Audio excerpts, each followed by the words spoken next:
कक्षा 9वीं विषय सामाजिक विज्ञान पाठ है पालमपुर गांव की कहानी। दिनांक 26/8/2020। आदर्श शिक्षा समिति दौसा ऑनलाइन क्लासेज में आपका हार्दिक अभिनंदन। पिछले चैप्टर में हमने पढ़ा था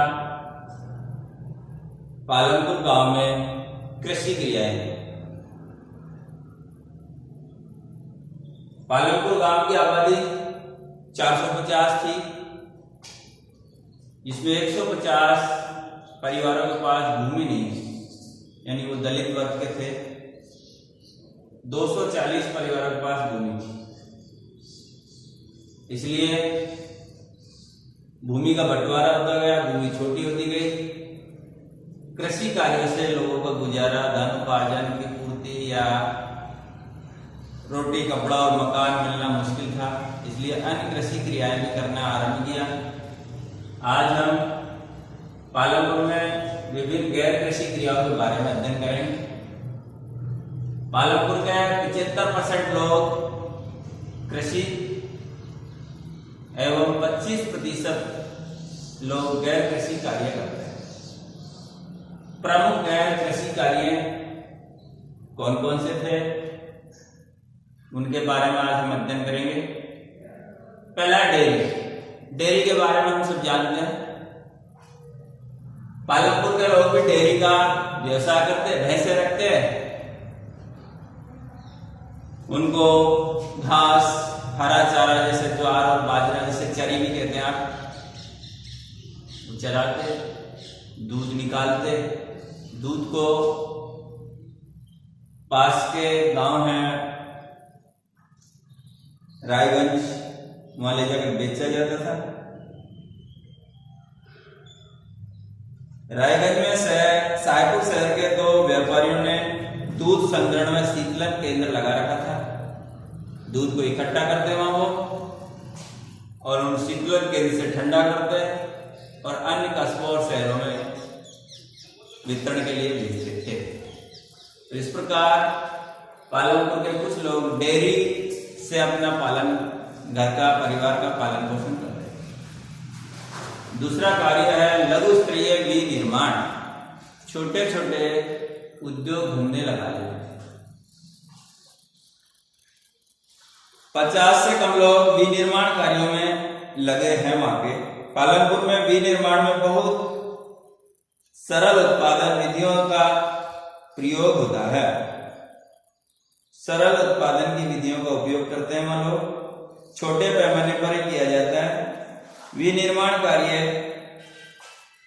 परिवार के लोगों की सहायता से करते हैं, यानी पारिवारिक श्रम की सहायता से अधिकतर घरों या खेतों में किया जाता है। श्रमिकों को कभी कभार किराए पर लिया जाता है।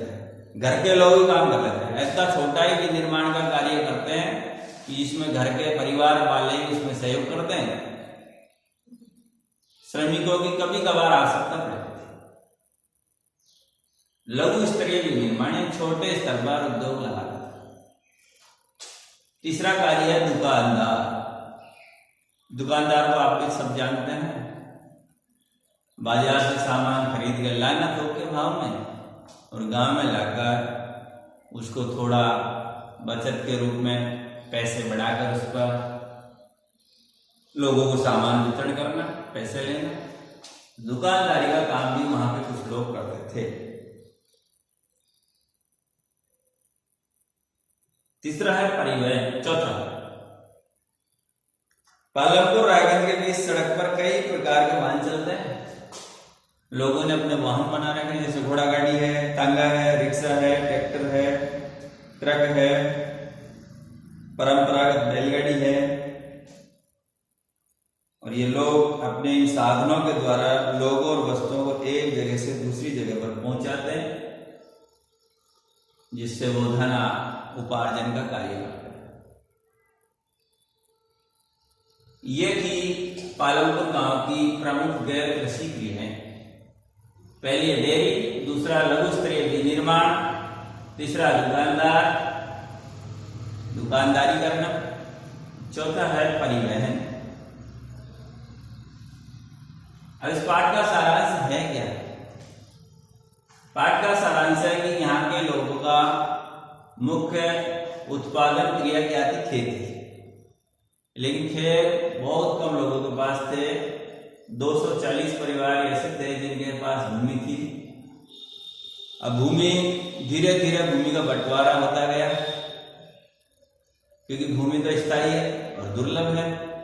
परिवार बटेंगे तो भूमि का टुकड़े होते गए और भूमि कम होती गई, पैदावार कम होता गया। पालन पोषण करने के लिए भूमि पर आश्रित रहने से लोगों का भरण पोषण होना दुर्लभ हो गया।